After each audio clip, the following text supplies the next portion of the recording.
how to add layer in KineMaster. Let's begin with the tutorial. Firstly, open your KineMaster, then choose the desired project you're working on.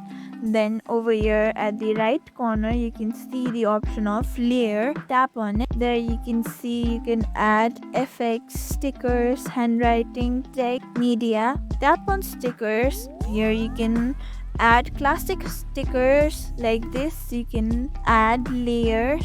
Now if you want this sticker layer to go back from Happy New Year, then tap on the three dot icon on your top left corner like that.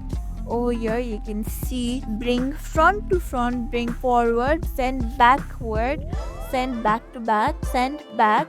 Like this your layer can be added. Any of the videos or KineMaster designs you are making on